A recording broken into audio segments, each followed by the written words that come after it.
to TGF Studios. This is a follow-up for my three-sided twisted box I made, and I'd like to answer a couple of questions coming up during the conversation with the comments in my last video, but for that just come a little closer and I'll show you how I made it. Okay, now that you're a little closer, I might show you what I mean. Well, this box here is the one you saw with a twist to the right, and I actually made a second one yesterday with a twist to the left.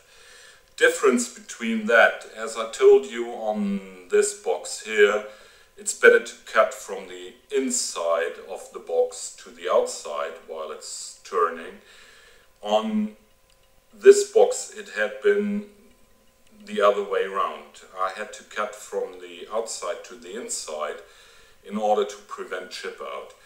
Well, a couple of questions came up, and well, sanding to get these nice crisp shoulders here, you have to sand every section by hand, and you do it with the grain without rotating or anything, and this leaves in the end to a real crisp shoulder here, which actually gives a lot of character to this form you got here.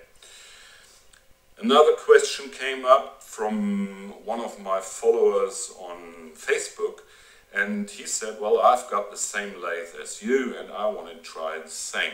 And I asked him, well, have you got a scroll chuck? And he said, no, I haven't. So the only idea I came up with was to actually turn the box like so, in between centers as I did it, and hollow out the inside with a Forstner bit.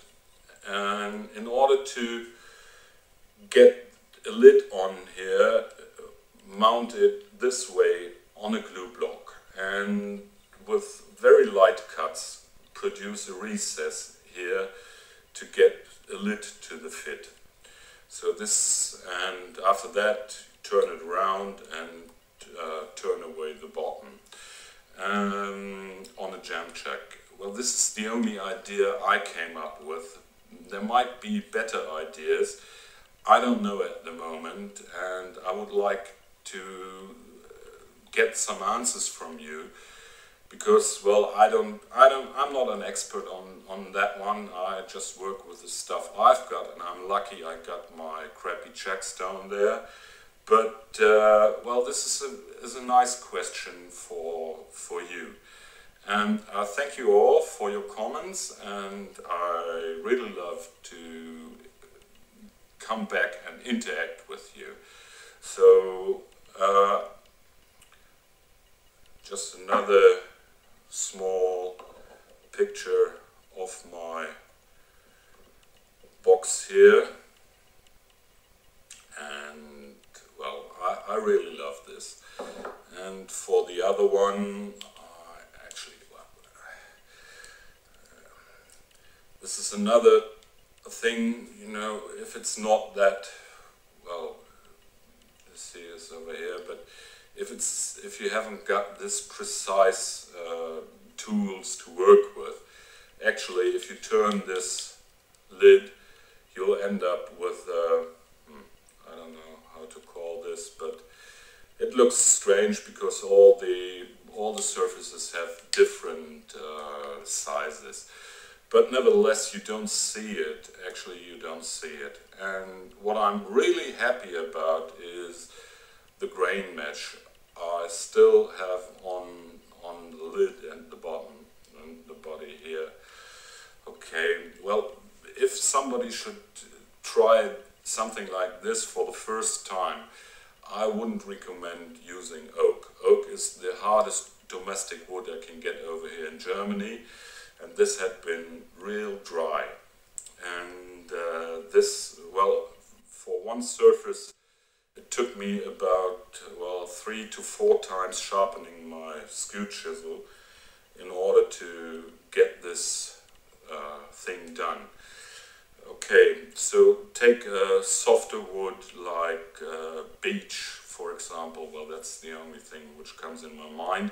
Although you haven't got that nice grain figure, in the end you'll be rewarded by a very nice piece, and when you are comfortable with what you are doing, you can also go ahead and take more difficult wood. Well, I had this laying around. If I would have thought in the first place, I would have taken another different wood. But well, I really love these boxes. Okay, go back for my final words, and I hope you like it.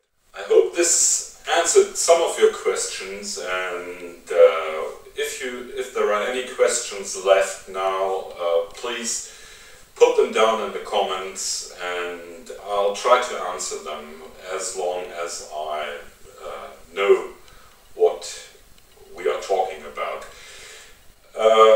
With that said, I hope you liked that one here as well, because this will be a permanent part of my video editing and making, and please leave a comment, leave a thumbs up, like and subscribe to my channel, and I'll see you on my next project, hopefully on Thursday.